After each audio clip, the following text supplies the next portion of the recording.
الرحمن الرحيم الحمد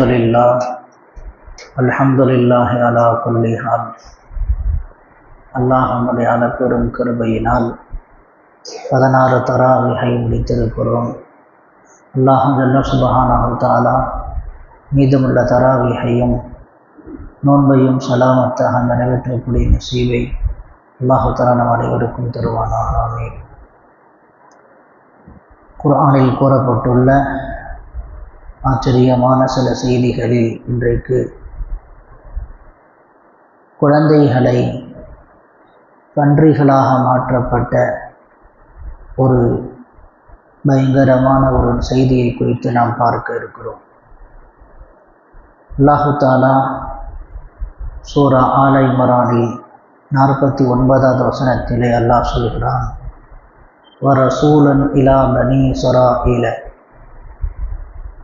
இன்னி கத் ஜிஅதுகும் பி ஆயத்தின் மிர் ரப்பிக்கும் அஹ்லுகு லக்கும் என்று அல்லாஹ் தஆலா அந்த வசனத்திலே சொல்கிறான்.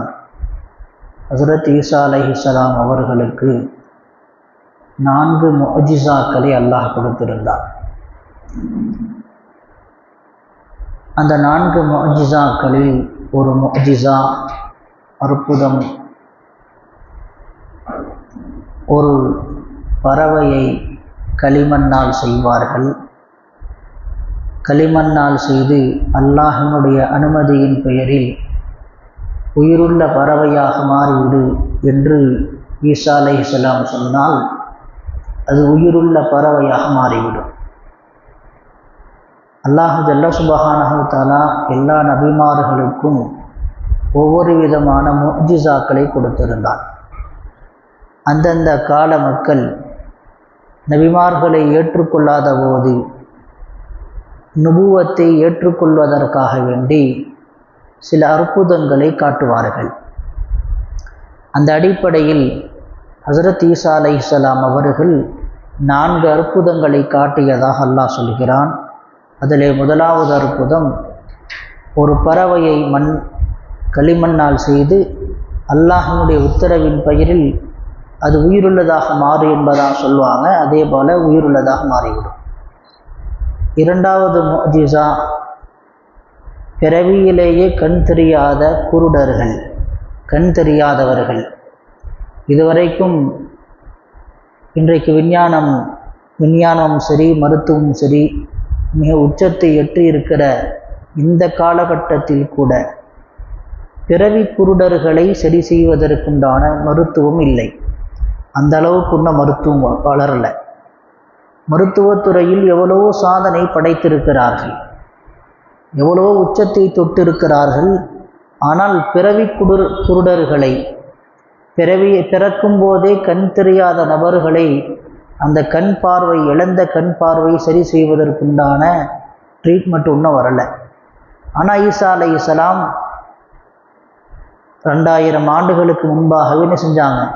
பிறவி குருடர்களை சரி செய்திருக்கிறார்கள். மூன்றாவதாக வெண்குஷ்ட நோயாளிகளை, அவர்களையும் சரி செய்திருக்கிறார்கள். 4வது முஅஜிசா, இறந்தவர்களை உயிர்ப்பித்திருக்கிறார்கள்.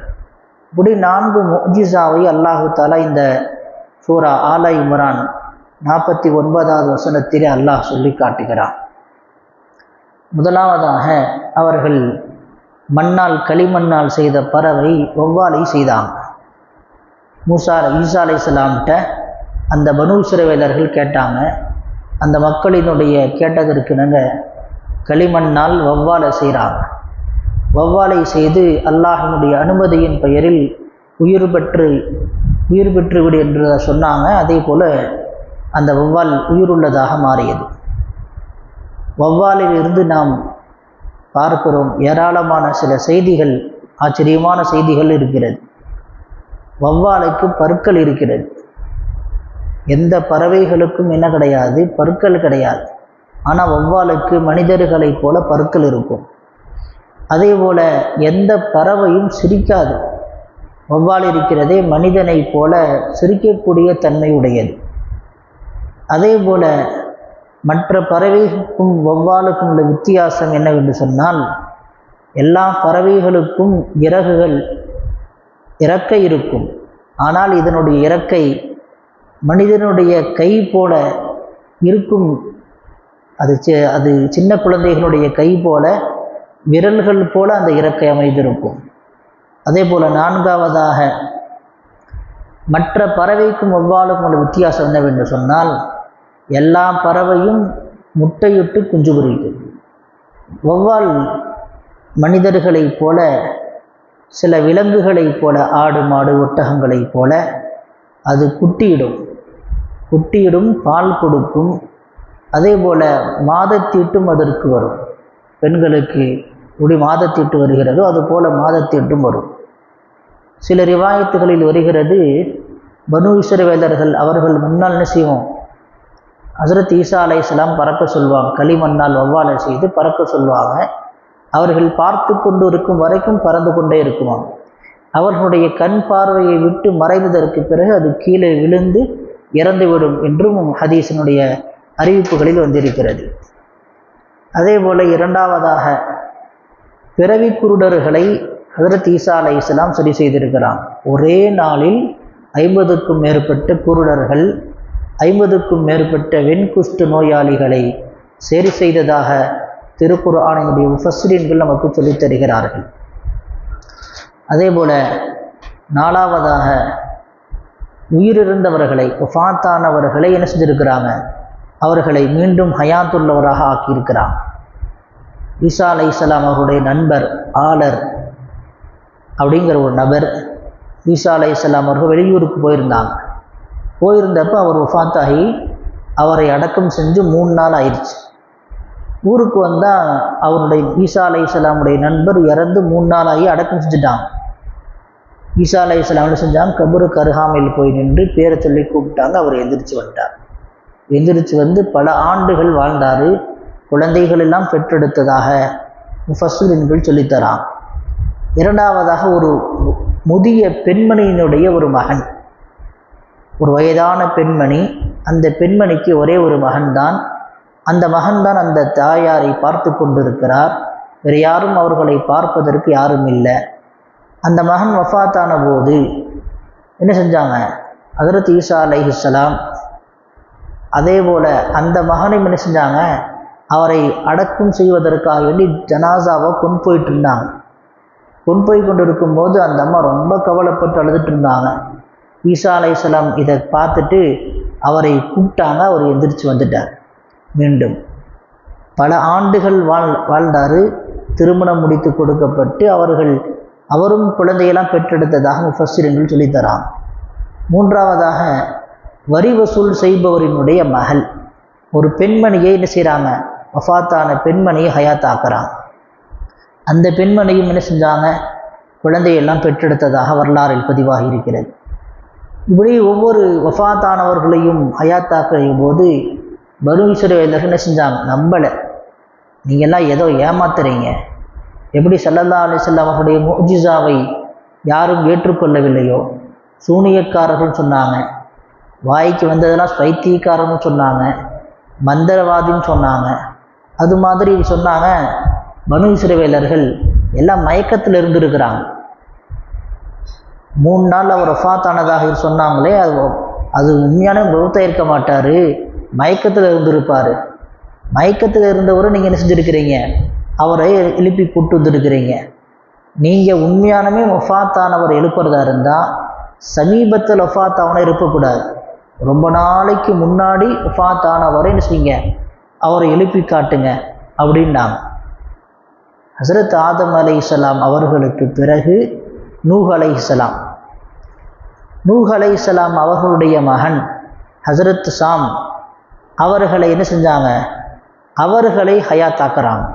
ஈசா அலைஹிஸ்ஸலாம் அவர்களுக்கும் நூஹ் அலைஹிஸ்ஸலாமுடைய மகன் சாம் அவர்களுக்கும் 4000 வருடம் வித்தியாசம். வஃபாத்தாகி 4000 வருடம் ஆயிடுச்சு. அவங்களுடைய கபருக்கு அருகாமையில் போய் நின்று இஸ்முலாலத்தை ஓதினாங்க. இஸ்முலாலத்தை ஓதி அல்லாட்ட துவா செஞ்சு, யா அல்லாஹ் இவரை ஹயாத்தாக்குன்னு சொல்லி துவா செஞ்சாங்க. அவர் ஹயாத்தாக வந்து ஈசா அலைஹிஸ்ஸலாம் அவர்களை நபியாக ஈமான் கொண்டு என்ன செஞ்சாங்க, கொஞ்சம் நேரம் சிறிது நேரம் பேசிவிட்டு என்ன செஞ்சாங்க, வஃபாத்தானதாக முஃபஸ்ஸிரீன்கள் சொல்லித் தருகிறார்கள். இப்படி 4 பெரிய முஅஜிசாக்களை ஹஸரத் ஈசா அலைஹிஸ்ஸலாம் காண்பிச்சாங்க. ஈசா அலைஹிஸ்ஸலாமுடைய இன்னொரு வழக்கம் என்ன செஞ்சாங்கன்னா, சின்ன பிள்ளைகள் அந்த ஊரில் இருக்கக்கூடிய சின்ன சின்ன குழந்தைகளுக்கு லா இலாஹ இல்லல்லாஹ்வுடைய கலிமாவை சொல்லித் தருவாங்க, மார்க்கத்தை சொல்லி தருவாங்க. எல்லாத்தையும் பள்ளிவாசலுக்கு கூப்பிட்டு லா இலாஹ இல்லல்லாஹ் கலிமாவை மார்க்கத்தை சொல்லி தருவாங்க. அப்படி சொல்லி கொடுத்ததுனால என்ன ஆச்சுன்னா, மறைவான செய்திலாம் தெரிய ஆரம்பிச்சிருச்சு. அம்மா என்ன செய்வாங்க, பணத்தை வச்சு இருப்பாங்க, ஏதாவது தின்பண்டங்களை மறைத்து வைத்திருப்பாங்க. இவங்க களிமாவை வீட்டில் போய் களிமாவை ஓதனாங்கன்னா அந்த எங்கே மறைச்சி வச்சுருக்காங்கங்கிறது காட்டி கொடுத்துரும். அந்த களிமா ஓதனாங்கன்னா அவங்க அப்படி எடுத்துடுவாங்க, மறைச்சி வச்சுருந்ததை தின்பண்டத்தை மற்ற பொருட்கள்லாம் எடுக்க ஆரம்பிச்சிடுவாங்க. இதெல்லாம் உங்களுக்கு யாரா கற்றுக் கொடுத்தா அப்படின்னு பெற்றோர்கள் விசாரிக்கும் போது ஈசா அலைஹிஸ்ஸலாம் கற்றுக் கொடுத்துருக்காங்கன்னு செய்தி தெரிஞ்சோடனே பள்ளிவாசலுக்கு அனுப்புவதை நிறுத்திட்டாங்க. இவர் மந்திரவாதியாக இருக்கார், என்ன செய்யக்கூடாது, இவர்கிட்ட அனுப்பக்கூடாதுன்னு சொல்லி நிறுத்திக்கிட்டாங்க. ஈசா அலைஹிஸ்ஸலாம் கலிமாவை சொல்லித்தரக்கா பார்க்குறாங்க, யாரும் குழந்தைகள் யாரும் இல்லை. தெருவுக்குள்ளே வர்றாங்க, அப்படியே ஒவ்வொரு தெருவாக போய் தேடுறாங்க, எங்கேயுமே குழந்தைகள் இல்லை. ஒரு குறிப்பிட்ட பகுதிக்கு வந்தவொடனே குழந்தைகளுடைய சத்தம்லாம் கேட்குது. ஒரு வீட்டுக்குள்ளே வச்சு அடைச்சி வச்சுருக்கிறாங்க. ஈசா அலைஹிஸ்ஸலாம் கேட்டாங்க, யார் வீட்டுக்குள்ளே, யார் வீட்டுக்குள்ளே? குழந்தையெல்லாம் இல்லை, பன்றிகள் தான் இருக்குண்டாங்க. என்ன செஞ்சாங்க, வீட்டுக்குள்ளே அப்படியே ஆகட்டும்னு வந்துட்டாங்க. ஈசா அலைஹிஸ்ஸலாம் போனதற்கு பிறகு கதவை திறந்து பார்த்தா ஊரினுடைய அத்துணை குழந்தைகளும் அங்கே தான் அடைச்சி வச்சுருந்தாங்க. அத்துணை குழந்தைகளையும் அல்லாஹ் பன்றிகளாக அல்லாஹ் மாற்றிவிட்டான். அவங்களுக்கு சரியான கோபம். ஈசா அலைஹிஸ்ஸலாமை கொல்லுவதற்காக துரத்தி கொண்டே வந்தாங்க. அல்லாஹ் ஜல்ல சுப்ஹானஹு வ தஆலா ஈசா அலைஹிஸ்ஸலாம் அவர்களை 4வது வானத்திற்கு உயர்த்தி விட்டான். கியாமத்தினுடைய கடைசி காலகட்டத்தில் ஈசா அலைஹிஸ்ஸலாம் அவர்கள் நம்முடைய முஹம்மது ஸல்லல்லாஹு அலைஹி வஸல்லம் அவருடைய உம்மத்தில் ஒரு நபராக வருவார்கள் என்பதாக நபி ஸல்லல்லாஹு அலைஹி வஸல்லம் சொல்லி கொடுத்திருக்கிறாங்க. நாம் பெற வேண்டிய படிப்பினை அல்லாஹ் ஜல்ல சுப்ஹானஹு வ தஆலா எப்பொழுதும் என்ன செய்யக்கூடாது, விளையாட்டிற்கு கூட போய் சொல்லக்கூடாது. விளையாட்டுக்கு கூட நாம் சொல்லக்கூடிய ஒரு வார்த்தை பழித்து விடும். எப்பொழுது எந்த வார்த்தையை அல்லாஹ் கபூலாக்குவான்னு தெரியாது. விளையாட்டுக்கு சொன்னாங்க, பன்றிகள் தான் உள்ளே இருக்குது, குழந்தைகள் இல்லைன்னாங்க. அல்லாஹ் அப்படியே பன்றிகளாக மாற்றிட்டான். யூசுப் சூறாவில் கூட ஹஸரத் யூசுப் அலைஹிஸ்ஸலாம் என்ன செஞ்சாங்க, நான் என்ன செய்கிறேன், சிறைச்சாலையில் இருக்க பிரியப்படுறேன்ட்டாங்க. அந்த சில தவறுகள் நடக்கும், அவங்க வெளியே வரணும்னு நினச்சிருந்தா வெளியே வந்திருக்கலாம். ஆனால் சிறைச்சாலை இருப்பதை பிரியப்படுறேன்னாங்க. அல்லாஹ் அதையே கபூலாக்கிட்டான். அப்படி சொன்னனால 12 ஆண்டு காலம் சிறைச்சாலையில் இருக்க வேண்டிய ஒரு சூழ்நிலை ஏற்பட்டுருச்சு. எனவே நாம் பேசக்கூடிய வார்த்தை எப்பொழுதும் ரொம்ப கவனமாக இருக்கணும். எந்த வார்த்தையை அல்லாஹ் கபூலாக்குவான்னு தெரியாது. யாக்கூப் அலைஹிஸ்ஸலாம் என்ன செஞ்சாங்க, யூசுப் அலைஹிஸ்ஸலாம் தன் மகனை அனுப்புவதற்கு பயந்தாங்க. ஏன்னா ஓநாய் கடிச்சிருமோ பயப்படுறேன்னாங்க. அதே காரணத்தையே சொன்னாங்க, உங்கள் மகனை ஓநாய் கடிச்சிருச்சுன்னாங்க. 40 ஆண்டு காலம் தன் மகனை இழந்து தவித்தார்கள். எனவே நாம் பேசக்கூடிய வார்த்தை எப்பொழுது கபூலாகும் என்று தெரியாது. எனவே எப்பொழுதும் நல்ல வார்த்தைகளை பேச வேண்டும், அல்லாஹ்வுக்கு பிடித்தமான வார்த்தையை பேச வேண்டும். அல்லாஹ் ஜல்ல சுப்ஹானஹு வ தஆலா அவனுக்கு பிடித்தமான வார்த்தைகளை பேசுவதற்கு அல்லாஹ் தஆலா தௌஃபீக் செய்வானாக. ஆமீன். வாஹிரு தஅவானா அல்ஹம்துலில்லாஹி ரப்பில் ஆலமீன்.